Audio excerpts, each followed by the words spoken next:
മണലൂർ പഞ്ചായത്തിലെ കുടിവെള്ളക്ഷാമം പരിഹരിക്കണമെന്നാവശ്യപ്പെട്ട് LDFിന്റെ നേതൃത്വത്തിൽ പഞ്ചായത്തിലേക്ക് മാർച്ച് നടത്തി.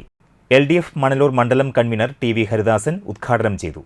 1 കിലോ അരിക്ക് സർക്കാർ പൊതുമേഖലാ സ്ഥാപനങ്ങൾ 33 രൂപയ്ക്ക് കൊടുക്കുമ്പോൾ ആ അരി ചോറാക്കാൻ 50 രൂപ കൊടുത്ത് 5 ലിറ്റർ വെള്ളം വാങ്ങേണ്ട സ്ഥിതിയിലാണ് മണലൂർ പഞ്ചായത്തിലെ വിവിധ പ്രദേശങ്ങളിലെ കൂലിപ്പണിക്ക് പോകുന്ന അസംഘടിത മേഖലയിൽ പണിയെടുക്കുന്ന പാവപ്പെട്ട തൊഴിലാളികളുടെ ദുരവസ്ഥ എന്ന് നിങ്ങൾ മനസ്സിലാക്കുക.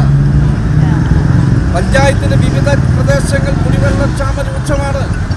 അതിൽ പ്രധാനപ്പെട്ട കാര്യം നമുക്കറിയാം, ഈ സന്ദർഭങ്ങളിൽ ഭൂഗർഭ ജലത്തെയാണ് നമ്മൾ ആശ്രയിക്കുന്നത്. ദിവസങ്ങളായി പഞ്ചായത്തിന്റെ തീരദേശ മേഖലകളിൽ കുടിവെള്ളമില്ല. മെമ്പർമാർ നിരന്തരം ആവശ്യപ്പെട്ടിട്ടും പഞ്ചായത്ത് പ്രസിഡന്റും സെക്രട്ടറിയും വേണ്ട നടപടികൾ സ്വീകരിക്കാതെ ജനങ്ങളെ ദ്രോഹിക്കുകയാണെന്നും LDF നേതാക്കൾ പറഞ്ഞു. ശക്തമായ പ്രക്ഷോഭങ്ങൾ തുടർ ദിവസങ്ങളിൽ സംഘടിപ്പിക്കുമെന്നും നേതാക്കൾ അറിയിച്ചു. ഗ്രാമപഞ്ചായത്ത് അംഗം രാകേഷ് കണിയാമ്പറമ്പിൽ അധ്യക്ഷത വഹിച്ചു. CPI മണ്ഡലം സെക്രട്ടറി BR മനോജ്, ജില്ലാ പഞ്ചായത്ത് അംഗം VN Surjith, MR Mohanan, BV Sajeendran, Sajan മുടവങ്ങാട്ടിൽ, KV ഡേവിസ്, BV പ്രഭാത് എന്നിവർ സംസാരിച്ചു.